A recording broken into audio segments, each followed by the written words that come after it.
Today, we're diving into a pretty revolutionary idea. What if I told you that just 10 minutes a day could completely change your family life?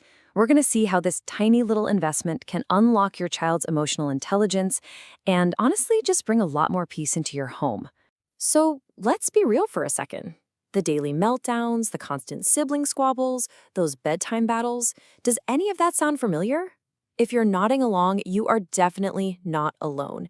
These are some of the toughest parts of parenting. But what if the answer wasn't about more rules or more discipline, but something way more fun? Okay, you have to see this. This piece of research is just staggering.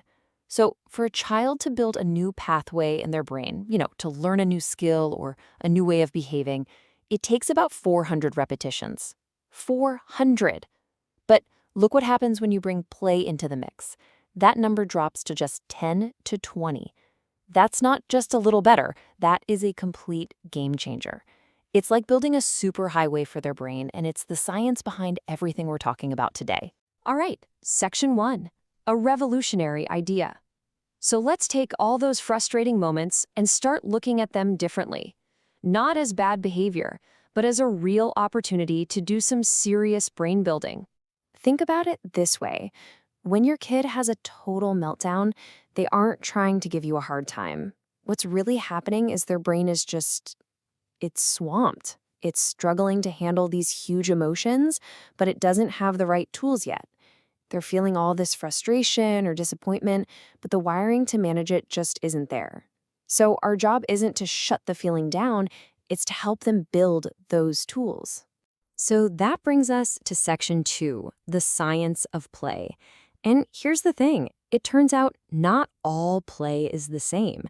There's a very specific kind of play that has this incredible power to literally rewire a child's brain for emotional success. So what is this right kind of play?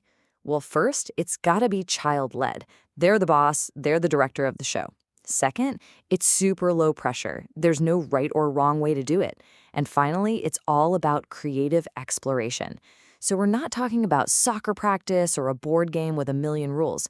Think more like building forts with cushions, giving voices to stuffed animals, just pure make-believe. Which leads us perfectly into section 3, the magic 10-minute rule.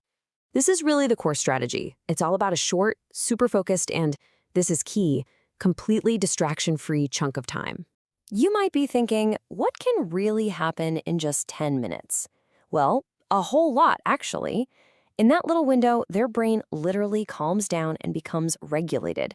They feel seen by you, totally connected, and when that happens, their stress hormones like cortisol just plummet. And here's the kicker, when a kid feels safe and connected, their ability to learn goes through the roof. You're basically stepping into their world on their terms, and that is just incredibly powerful. If there's one thing to take away from this, it's this. Quality over quantity, always. It's not about trying to find hours and hours in your already packed day. A single, focused 10-minute session where you are fully present is worth so much more than an hour of being kind of there, but also kind of checking your phone. It's about being all in. Okay, section 4, turning disasters into gold. Let's get really practical now. How do you actually use this stuff in the heat of the moment? How do we use connection as our go-to tool when things are falling apart? Okay, let's play out a few scenarios. A meticulously built block tower comes crashing down. Our first instinct is to say, don't worry, we can build it again. But the golden response sounds more like this. Oh no, it fell. You look so sad. You worked so hard on that. Or maybe they lose a game. Instead of brushing it off, you say, you're sad, mommy won. You know what? I don't like losing either. Let's have a quick cuddle. Or the classic fight over a toy. Instead of swooping in as the judge, you become a partner.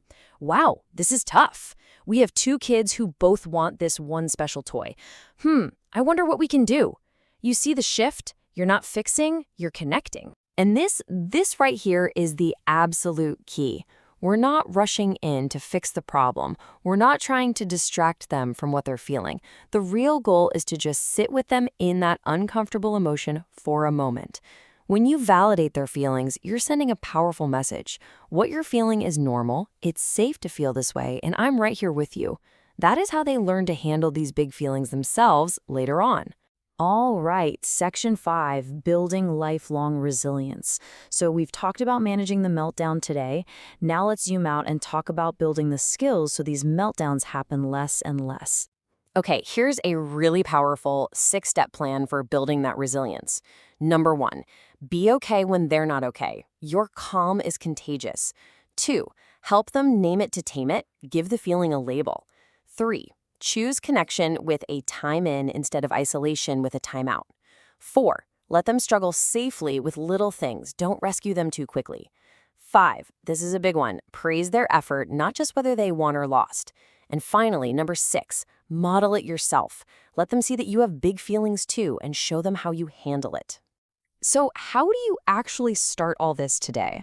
Look, don't try to do everything at once. That's a recipe for burnout. The trick is small, consistent steps.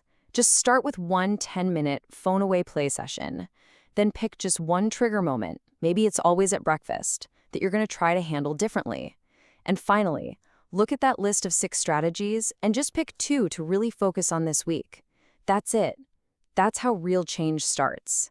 And that really brings us to the heart of it. A calmer, more connected home doesn't mean you have to completely overhaul your entire life. It can literally start today, in the next 10 minutes. So the real question I want to leave you with is this. Your child's emotional future is being built right now. How will you make the next 10 minutes count? Thanks for joining us.